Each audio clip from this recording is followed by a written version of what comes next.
Okay, bit number 2 was the short shank, the 1x1 correction, and the questions for it were essentially the same. What does the horse feel when I use it? So with these bits here, I'll always have a fairly loose curb chain on them. When I'm putting them into this out of the snaffle, I still want to work a lot just on the bars of their mouth. I still want that loose curb chain so that pulls on just the bars. The reason when I go into a shank bit, I don't use a snaffle mouthpiece, a split snaffle mouthpiece, is I want this to wrap around the bars and I don't want that to poke into the top of their mouth. By having the 2 breaks, it sits a little nicer. There's a little spot, that tongue will sit in there fairly well. And then I can just pull and still have that bar. And I come in, so it starts with bar pressure, and then it comes into the curb chain, where now I have a little bit of leverage. So I'll ride in these bits as a transition bit right out of a snaffle, so that they still understand bar pressure first before I get to the curb chain. Okay, so the second question was, when do I use that one? How do I know when to transition to that one, and when would I transition out? So when I transition into this is, I go into one of these when I'm having a great week with a horse.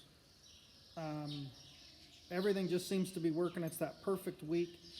I go, okay, he's time. I've changed leads. I've done everything I want to do in that snaffle bit. I'm going to go into this when he's in a great mood. I'm in a great mood, so that I don't run into trouble. I never go into this with, geez, I'm having trouble. I need something bigger, or I need a different pull. When I go into these, quite often what I'll do is I ride, let's say on a Monday in a snaffle bit, Tuesday in a snaffle bit, and then Wednesday, Thursday, and Friday, I might go into this. And then on Saturday, I decide whether or not I go back into a snaffle or one of these. And I'll do that for a couple weeks where I switch back and forth. And I feel like that helps the horses quite a bit. On Mondays, when they're maybe a little fresh, I don't want to just grab hold of them with one of these if they don't understand what it is. And then transitioning out of that, how do I know when my horse is ready to ride in something beyond that? So the transitions out of this are, if I'm getting into trouble, I transition back into a snaffle to keep it simple. And then to transition up out of this, the one downsides of correction mouthpieces is they can hold their heads a little to each side, and they'll find a spot in those breaks where their jaw will fit and they can move side to side. So if I want to straighten that horse up just that little bit extra, then I go into that.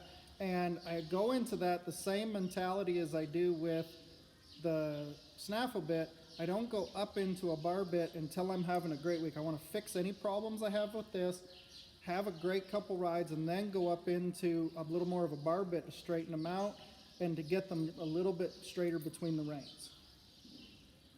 Can you elaborate on that just a little bit more? What does that look like? So if a horse has kind of found that sweet spot where they can push on that side, what does that look like from the ground, or what does that feel like from in the saddle? For me, what they'll do with me is they'll take their head and they'll just cock, like about the first 3 vertebrae behind their ears, they'll just cock to the side just a little bit when I pull straight up. And the feeling that I'll get from them is when they cock their head just a little bit, they'll usually take their jaw to one side or the other as well. So all I'm after is they're still broke to do anything I want in this, but I'm trying to get just a little straighter by going into that bar bit so that when I go to show one-handed, I know they're going to stay a little straighter in the reins. I know they're going to be a little bit looking straight ahead when I want to pull on them. And that's not to say, because I show a lot of horses in these bits, I might go up into that bar bit and then come back down to this to show. Every horse is a little different. But when they get just a little bit turning side to side, what happens for me is then I'll have a little bit of difficulties when I'm trying to ride one-handed, where they'll come out of the corners and they just won't guide through that corner just as straight as I want. Okay, so just to summarize really quickly, the second bit, the short shank correction that we've got here, what the horse is feeling with this one is initially the pressure on the bars, so very similar to what they're used to from the snaffle, but with a little bit of space or a little bit of alleviation for the tongue with the double break here in the port. So instead of this, if this was just a single joint pushing up into the roof of their mouth, they're getting a little bit of space there so that that doesn't happen. And then after they feel that initial pull on the bars of the mouth, then you have a little bit of leverage when you're pulling on the shanks. You're getting a little bit more pull than you would with whatever amount of pull you're using for your snaffle. And then when we would use this bit is once the horse has already broken all of the maneuvers in the snaffle. And then when we would transition out of this one is when the horse is doing all of the maneuvers in this bit, but we're ready to polish it up just one more step.